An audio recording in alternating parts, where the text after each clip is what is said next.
प्रदेश के पूर्व मुख्यमंत्री माननीय अखिलेश यादव जी ने कल या परसों एक बयान दिया है। वो बयान मीडिया की नजर में नहीं आया, वो बयान शायद भाजपा की नजर में नहीं आया, क्योंकि अगर ये बयान वैसे तो प्रेस कॉन्फ्रेंस में ही दिया है, मीडिया की नजर से मेरा मतलब है मीडिया इस बयान को डिकोड नहीं कर पाया। और जैसा मैं हमेशा बताता हूं कि वक्ता मैं बाद में हूं, अधिवक्ता पहले हूं, तो अखिलेश यादव जी ने एक सनसनीखेज खुलासा किया है कि उत्तर प्रदेश मुख्यमंत्री का जो सरकारी आवास है वहां पर एक दबा हुआ शिव मंदिर है। ये बयान किस तरह से एक बहुत बड़ा राजनीतिक मुद्दा बन सकता है, ये बयान किस तरीके से समझ लीजिए तश्तरी में चांदी की तश्तरी में परोस के योगी जी को अखिलेश यादव जी ने यह मुद्दा दे दिया है। शायद जब ये बोल रहे होंगे उनको ये पता नहीं होगा कि एक वक्ता के साथ एक अधिवक्ता भी उनका ये बयान सुन रहा होगा।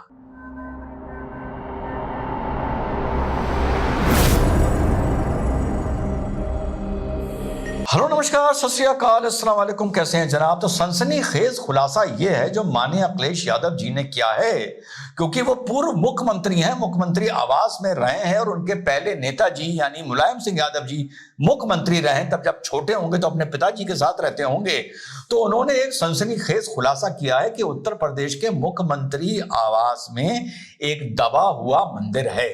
आइए सीधे चलते हैं और सुनते हैं उन्होंने क्या बोला है, क्योंकि मेरी नजर से अगर मीडिया वाकई में ये बयान पकड़ ले या योगी जी इस बयान को पकड़ लें तो आने वाले वक्त में ये देश की और उत्तर प्रदेश की बहुत बड़ी एक राजनीतिक मुद्दा ये बन सकता है, जिसमें हर हाल में योगी जी की जीत होगी और हर हाल में माननीय अखिलेश यादव जी की हार होगी, राजनीतिक हार होगी। सुनिए। जब से खुदाई हो रही है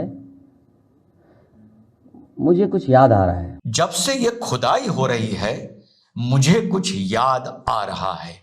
आगे जो लोग कहते थे उस बात को मैंने उतना सीरियस उस समय नहीं लिया था। फिर से रिपीट करके सुना रहा हूं क्योंकि ये बहुत बड़ा बयान है, बहुत बड़ा। सत्य है तब भी बहुत बड़ा बयान है, व्यंग है तब भी बहुत बड़ा बयान है, झूठ है तब भी बहुत बड़ा बयान है। एक बात मैं सुना करता था लेकिन तब मैंने उसको सीरियसली नहीं लिया। एक शब्द पकड़िएगा। अभी कल ही आपके एक पत्रकार मित्र मिले थे, मैंने उन्हें थोड़ा बता दिया है, लेकिन अब सब प्रेस सबको बताना चाहिए। मुख्यमंत्री आवास में भी शिवलिंग है, इसकी भी खुदाई होनी चाहिए। सच में हमारा मानना है, हमारा भरोसा है कि वहां पर एक शिवलिंग है, उसकी खुदाई के लिए हम सब लोगों को तैयारी करनी। मेरा मानना है, मेरा भरोसा है कि मुख्यमंत्री आवास में एक शिवलिंग है और मुख्यमंत्री आवास वो जगह है जहां माननीय अखिलेश यादव जी 2017 तक रहे हैं, यानी इनके पास एक पुख्ता जानकारी है। अब इस बयान के सारे पहलू आप लोगों को बताऊंगा और इस बात का जवाब दीजिएगा कि अगर योगी आदित्यनाथ अपनी पर आ जाएं तो ये कितना बड़ा राजनीतिक मुद्दा बन सकता है। जब आप मुख्यमंत्री थे आपको भरोसा है वहां पर एक शिवलिंग दबा हुआ है, यानी एक छोटा ही सही शिव का मंदिर है जो मुख्यमंत्री आवास में कहीं दबा हुआ है। पहला सवाल, एज ए चीफ मिनिस्टर आपने जब ये बात सुनी आपने इस पर कोई कार्रवाई क्यों नहीं की? ये 2017 को लेके ये जवाब 2025 में अखिलेश यादव जी से अगर कोई पूछने पर आ जाए तो अखिलेश यादव जी, उनके पिताजी कभी इस प्रदेश में बहुत सम्मान है, अखिलेश यादव जी भी अच्छी राजनीति कर रहे हैं विपक्ष की, लेकिन जवाब देते नहीं बनेगा। पहला। दूसरी दो सिचुएशन मान लेते हैं कि ये बात योगी जी को पता चली।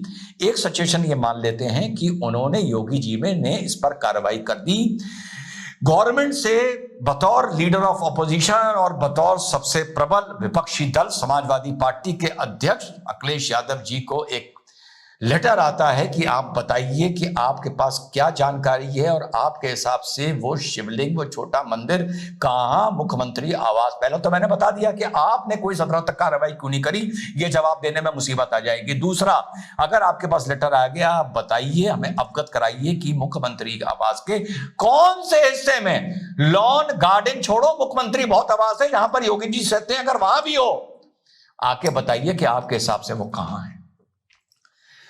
योगी जी जेसीबी बुलवा लेते हैं और बताई हुई जानकारी पर योगी जी काम करना, खुदाई करवाना, आर्कियोलॉजिकल सर्वे को बुला के, मजदूर लेबर बुलवाकर मुख्यमंत्री आवास की खुदाई शुरू हो जाती है।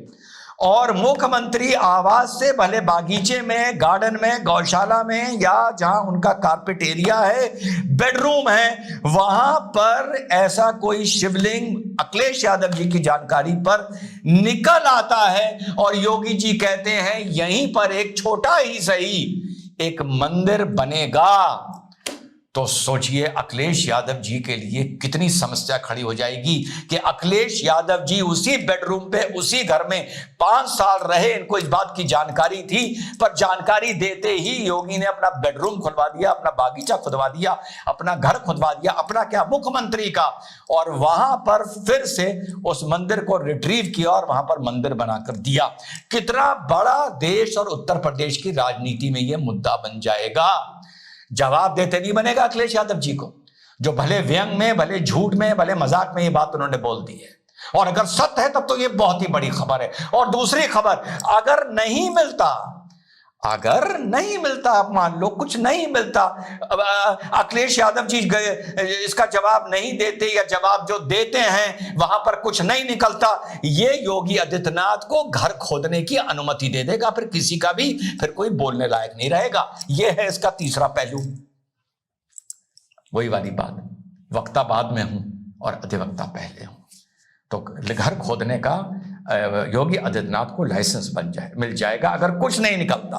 कुछ निकल आता है तो योगी आदित्यनाथ के हाथ में समझ लो आपने चांदी की तस्तरी में एक मुद्दा दे दिया। आपको अखिलेश यादव जी जवाब देने में मुसीबत हो जाएगी कि भैया आप वहीं रहे, वहीं सोए, आपने सुना भी और आपने उस शिव जी के मंदिर को इग्नोर किया, उसे जमीन से खोद के बाहर नहीं निकाला, वहां पे छोटा ही सही एक मंदिर नहीं बनाया। संभल की खुदाई के बाद संभल ने जो नजारा दिखाया है, अब कुछ लोगों को तो देश की धरोहर से कोई मतलब ही नहीं है, उन्हें तो सिर्फ अभी लाल किला और ताजमहल ही नजर आता है देश की धरोहर के नाम पर। ठीक, देश की धरोहर के नाम पर जब एक मेरा छोटा सा यहाँ पर एक जमीन है, उस जमीन को लेके भी आप लोगों को बहुत जल्दी ये खबर सुनाऊंगा। एक मैंने आप लोगों से वादा किया था, आप लोग भूल गए, लेकिन आपके भाई को वो याद है। वहां जब मैं वहां से निकल के जाता हूं तो एक इब्राहिमाबाद करके एक गांव पड़ता है, उसके काफी आगे जाके हमारी जमीन है। वहां पर एक पुरानी खंडर हवेली पड़ी हुई है, लाहौरी ईंटें लगी हुई, बड़ी ऊंची। जब मैं वहां से निकलता हूं मुझे अफसोस होता है ये सोच के कि ये किसकी धरोहर होगी, क्या हुआ इस परिवार को, क्या हुआ इस फैमिली को, कैसे ये खंडर पड़ी हुई है। जब मैं निकलता हूं मुझे अफसोस होता है। मैंने कोशिश भी की जानने की कि वो किसकी है, अगर अच्छे दामों पर मिल जाए मैं उसको परचेज करके उसको फिर मैं रिस्टोर कराना चाहता हूं। बड़ा अफसोस होता है मुझे। जो संभल में हो रहा है, देश की धरोहर माटी के नीचे दबा दी थी। देश की धरोहर के कुएं, वो बावड़ी, ये ही देश की धरोहरें होती हैं, ये दबा दिए थे। और जब ये चीज सामने आ गई है कि क्या क्या नीचे खुदाई के बाद, जैसा मैंने वीडियो बनाया था, नीचे से निकलती हैं, तो कम से कम संभल ने एक चीज बता दी है कि खुदाई बेकार नहीं जाती। और खुदाई को लेके कम से कम जो योगी जी के खिलाफ बोलते हैं या विपक्ष में हैं, कम से कम संभल के बाद, संभल में जो चीजें निकल के आई हैं, यार इसके खिलाफ बोलना बंद कर दो। वाकई इस राष्ट्र की धरोहर को दबा रखा था और उस पर इंक्रोचमेंट कर रखा था। कहीं ये ईटा पत्थर ना चलता, बम गोली ना चलती, तो ये धरोहर दबी की दबी रह जाती। तो इस मुद्दे पर कम से कम अखिलेश यादव को या योगी का विपक्ष करने वालों को अब नहीं बोलना चाहिए। इतना ही कर दें कि चुप हो जाएं, पहला। और दूसरा, जो उस मोहल्ले में बेशर्मी की हद, चोरियां निकली हैं, ईमान की कसम खाने वालों, यार जिस घर में बत्ती की चोरी हो रही है वहां तुम नमाज पढ़ कैसे लेते हो यार? जिस घर में तुम कटिया मार रहे हो वहां तुम्हारा रोजा कबूल कैसे होता है यार? मतलब बड़े तगड़े जिगरे के बने हो तुम, बड़े यार आरसीसी स्टील का जिगरा है तुम्हारा कि ईमान की कसम खाने वाले यार उस एसी में, उस पंखे में, उस बत्ती में बैठकर तुम कुरान शरीफ की तलावत कैसे कर लेते हो यार, जहां तुम बत्ती चुरा रहे होते हो। और ऐसी वैसी चोरी, अबे इसको डकैती बोलते हैं यार, डकैती। तो संभल ने दोनों बातें साबित कर दी। बुरा न मानना मुसलमानों कि जहां मुसलमान की बस्ती है वहां राज्य की संपत्ति पे डकैती है और खुदाई से कुछ ना कुछ मिलता है।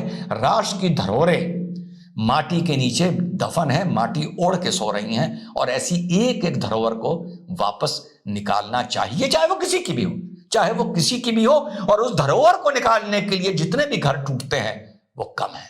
जय हिंद, वंदे मातरम, खुदा हाफिज।